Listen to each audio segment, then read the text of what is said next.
Hello everyone. Today's topic is chemical bonding, bond parameter, bond angle. हम factors affecting bond angle पढ़ेंगे जो बहुत ही important है दोनों एग्जाम के लिए, जेई और नीट के लिए। तो बॉन्ड एंगल का क्वेश्चन सीधा साधा फैक्टर्स अगर याद है तब कंपेयर कर सकते हैं, जैसे बॉन्ड एंगल वेरी होगा मॉलिक्यूल टू मॉलिक्यूल। तो मेरे चैनल को आने के लिए आपको धन्यवाद है। चैनल को सब्सक्राइब करिए और एंड तक वीडियो जरूर देखिए। तो फर्स्ट देखिए आपके स्क्रीन में है, bond angle is directly proportional to the percentage s character. Percentage s character आपको पता होगा sp हाइब्रिडेशन में सबसे ज़्यादा हो जाए 1 s ऑर्बिटल 1 p ऑर्बिटल तो 50% हो जाएगा। sp2 1/3 है, that is 1 is s orbital, total orbital मिलाएंगे तो 3 होगा 33, sp3 में 1/4 25%।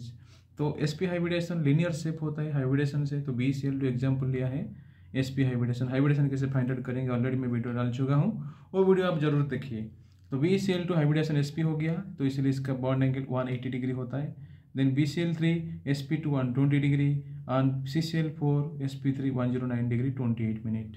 अनदर एग्जाम्पल ऑर्गेनिक कंपाउंड का एग्जाम्पल लिया है C2H2 यहाँ पे स्ट्रक्चर क्या है CH111CH। यहाँ पे देखो ऑर्गेनिक कंपाउंड में कैसे हाइब्रिडेशन फाइंड आउट करेंगे, अगर एक दो पाई बॉन्ड है तो वहाँ पे sp हो जाएगा। यहाँ पे C2H4 एक पाई बॉन्ड है तो sp2, और इथेन में कोई भी पाई बॉन्ड नहीं है सारे सिंगल बॉन्ड तो sp3। तो sp हाइब्रिडेशन में 180 degree, here 120, here 109 degree 28 minute. All sigma bond होगा तो sp3 होता है, एक पाई बॉन्ड हो जाएगा तो sp2, दो पाई बॉन्ड हो जाएगा तो sp हाइब्रिडेशन हो जाएगा। Mistakenly here written sp3 but it is sp। Second factors, bond angle is inversely proportional to the number of lone pair. ठीक है, तो लोन पेयर कैलकुलेशन करना फॉर्मूला आपको पता होगा, यहाँ पे भी फॉर्मूला लिखा है, valence electron VE minus bond pair by 2, valence electron of the central atom minus bond pair by 2। Example given methane, ammonia, water. तो मीथेन में देखो कार्बन का वैलेंस इलेक्ट्रॉन 4 होता है, 4 बॉन्ड किया है तो सारे बॉन्ड पेयर हो गया, no lone pair. Nitrogen valence electron 5 होता है क्योंकि ये ग्रुप 15 को बिलोंग करेगा, 3 बॉन्ड पेयर होगा तो ओबियसली एक लोन पेयर होगा। तो वाटर में ऑक्सीजन सेंट्रल एटम है, 2 बॉन्ड पेयर क्या है, तो ऑक्सीजन का वैलेंस इलेक्ट्रॉन 6 होता है तो ओबियसली यहाँ पे 2 लोन पेयर होगा। तो तीनों का हाइब्रिडेशन अगर फाइंड आउट करेंगे तो sp3 ही आएगा, बट वाटर में 2 लोन पेयर है इसलिए बॉन्ड एंगल सबसे कम है। अगर वैल्यू लिखेंगे तो 104.5 डिग्री होता है। देन NH3 में 107 डिग्री होता है और CH4 में 120 डिग्री होता है। नेक्स्ट एग्जाम्पल यहाँ पे XCF2 XCF4 XCF6 दिया है, और नेक्स्ट एग्जाम्पल यहाँ पे SO2 एंड SO3 गिवन है।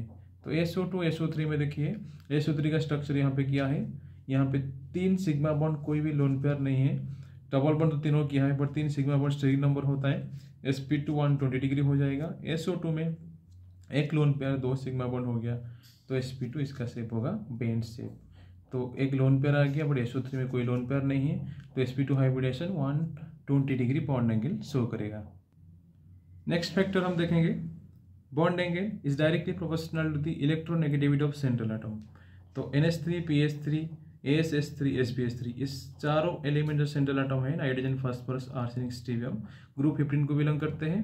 तो इलेक्ट्रोनेगेटिविटी आपको पता होगा टॉप टू बॉटम डिक्रीजेस, तो नाइट्रोजन का इलेक्ट्रोनेगेटिविटी सबसे ज़्यादा होता है तो इसीलिए बॉन्ड एंगल का ऑर्डर भी ऐसे ही होगा, टॉप टू बॉटम डिक्रीजेस। ये नाइट्रोजन ग्रुप का हाइड्राइड होता है, और क्यों इलेक्ट्रोनेगेटिविटी इंक्रीज होने के साथ साथ बॉन्ड एंगल इंक्रीज होता है, क्योंकि यहाँ पे नाइट्रोजन और H का जो बॉन्ड होगा बॉन्ड स्ट्रेंथ ज़्यादा हो जाता है, नाइट्रोजन H को अट्रैक्ट करता है, बॉन्ड स्ट्रांग होता है, तो इसीलिए जो दोनों का एंगल है एंगल ज़्यादा होता है। अगर यहाँ पे इलेक्ट्रोनेगेटिविटी SbH3 केस में कम होगा तो वहाँ पे जो sp और H के बीच जो स्ट्रेंथ होता है, जो बॉन्ड का स्ट्रेंथ वो कम हो जाता है due to less electronegativity, attraction कम होता है, बॉन्ड वीक होता है, तो इसीलिए इनका जो ये दोनों बॉन्ड है ये बॉन्ड थोड़ा पास में आ जाएंगे तो एंगल कम हो जाएगा। ठीक है, similarly water H2S and H2SC and H2ST ये सारे ऑक्सीजन ग्रुप, ऑक्सीजन फैमिली का एलिमेंट है और ग्रुप 16 को बिलोंग करते हैं। Oxygen is greater than sulphur, greater than selenium, greater than tellurium. तो ऑक्सीजन का नेगेटिविटी सबसे ज़्यादा है तो इसलिए वाटर का बॉन्ड एंगल सबसे ज़्यादा है। देन ऊपर से नीचे आपका डिक्रीजिंग ट्रेंड फॉलो हो रहा है। And the last factor of bond angle is bond angle is inversely proportional to the electronegativity of side atom और बॉन्डेड एटम, और directly proportional to the size of side atom. F2O Cl2O Br2O। ठीक है, तो central atom तो oxygen fix है but bromine का size यहाँ पे बड़ा है, जितना बड़ा साइज होगा तो यहाँ पे रिपल्सन दोनों के बीच ज़्यादा होगा, दोनों भी ब्रोमीन के बीच रिपल्सन ज़्यादा होगा तो बॉन्ड एंगल क्या होगा, बढ़ेगा। क्लोरीन का साइज और थोड़ा छोटा होगा तो इसलिए थोड़ा बॉन्ड एंगल और कम होगा। फ्लोरीन का साइज सबसे छोटा है इसलिए बॉन्ड एंगल सबसे कम है। Next example PF3 PCl3 PBr3 PI3। Obviously यहाँ पे भी साइज बढ़ रहा है, आयोडीन का साइज बड़ा है। अगर हमें साइज जैसे कंपेयर करेंगे, फ्लोरीन सबसे ऊपर हाइड्रोजन होता है, फ्लोरीन का साइज क्लोरीन से कम होता है, देन क्लोरीन का साइज ब्रोमीन से कम होता है, ब्रोमीन का साइज आयोडीन से कम होता है, तो इसलिए PF3 का बॉन्ड एंगल PCl3 कम होगा, देन PBr3 से कम होगा, सबसे हाईएस्ट किसका होगा, PI3 का होगा। Next example SF2 SCl2 SBr2। आपका स्ट्रक्चर यहाँ पे भी ड्रा कर चुका हूँ। यहाँ पे देखिए SF2 में 2 लोन पेयर है, 2 बॉन्ड पेयर है, SCl2 में 2 लोन पेयर है, 2 बॉन्ड पेयर है, SBr2 में भी 2 लोन पेयर 2 बॉन्ड पेयर है। बट ब्रोमीन का साइज यहाँ पे ज़्यादा है तो इसीलिए रिपल्सन क्या हो रहा है, ज़्यादा हो रहा है। अगर रिपल्सन ज़्यादा हो रहा है तो बॉन्ड एंगल यहाँ पे ज़्यादा होगा। क्लोरीन का साइज थोड़ा छोटा है ब्रोमीन से तो इसलिए बॉन्ड एंगल थोड़ा कम है, और फ्लोरीन का साइज सबसे छोटा है तो बॉन्ड एंगल सबसे कम है। Practice question, bond angle order हम कंपेयर करेंगे, NF3 NCl3 NBr3 NI3। Obviously N तो सेंट्रल एटम है तो N तो इलेक्ट्रोनेगेटिव फिक्स है, तो कौन सा फैक्टर काम आएगा, bond angle directly proportional to the size of side atom. तो साइज ऊपर से नीचे इंक्रीज होता है तो फ्लोरीन सबसे छोटा, आयोडीन सबसे बड़ा, इसलिए NI3 का बॉन्ड एंगल सबसे ज़्यादा है। देन OSF2 OSCl2 OSBr2, यहाँ पे OS ऑस्मियम नहीं है, S is the central atom, oxygen के साथ डबल बॉन्ड किया है, और यहाँ पे भी साइज कंपेरिजन होगा, ब्रोमीन साइज बड़ा हो गया तो यहाँ पे रिपल्सन होगा, बॉन्ड एंगल ज़्यादा होगा, क्लोरीन का साइज थोड़ा छोटा है तो इसलिए OSBr2 का बॉन्ड एंगल सबसे ज़्यादा है। Next SbCl3 SpBr3 SbI3, same bond angle directly proportional to the size of the side atom. तो स्टीबियम कौन सा एलिमेंट है, कमेंट करके जरूर बताना। I3 आयोडीन है, आयोडीन का साइज बड़ा होगा, और Br3 है, थोड़ा छोटा होगा, क्लोरीन और छोटा होगा तो इसीलिए SbI3 का बॉन्ड एंगल सबसे ज़्यादा रहेगा। PI3 ASI3 SbI3, देखो यहाँ भी बॉन्ड एंगल क्या होगा, डायरेक्टली प्रोपोर्शनल होगा इलेक्ट्रोनेगेटिविटी ऑफ सेंट्रल एटम, क्योंकि आयोडीन तो फिक्स है side atom, but central atom कौन सा है, phosphorus arsenic stibium. Phosphorus arsenic stibium belong करता है ग्रुप 15 को, तो ऊपर से नीचे जाएंगे तो इलेक्ट्रोनेगेटिविटी डिक्रीज होता है, ठीक है। तो फास्फोरस का नेगेटिविटी सबसे ज़्यादा होता है तो इसीलिए PI3 का बॉन्ड एंगल सबसे ज़्यादा होगा, then ASI3, then SbI3। Another example NH4 plus NH3 NH2 minus. NH4 plus में अगर हम बॉन्ड पेयर देखेंगे तो 4 हाइड्रोजन तो 4 होगा, lone pair valence electron of nitrogen minus bond pair by 2 equal to 0, क्योंकि नाइट्रोजन का वैलेंस इलेक्ट्रॉन 5 होता है बट एक पॉजिटिव चार्ज है तो 4 वैलेंस इलेक्ट्रॉन हो जाएगा, 4 बॉन्ड पेयर किया है तो 4 माइनस 4 बाई 2 0 हो गया। तो sp3 हाइब्रिडेशन टेट्राहेड्रल स्ट्रक्चर, तो बॉन्ड एंगल क्या होता है 109 डिग्री 28 मिनट। बट NH3 में बॉन्ड पेयर 3, लोन पेयर कितना आ रहा है 5 माइनस 3 बाई 2, ये फॉर्मूला है, valence electron minus bond pair by 2 1 आ रहा है।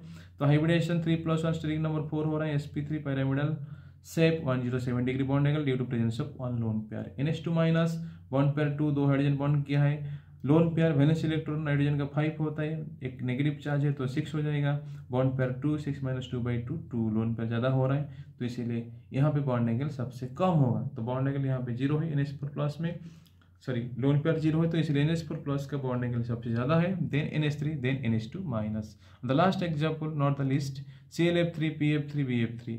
तो देखिए आप यहाँ पे क्या कंपेयर करेंगे, यहाँ पे बोरॉन है, यहाँ पे फास्फोरस है, यहाँ पे क्लोरीन है।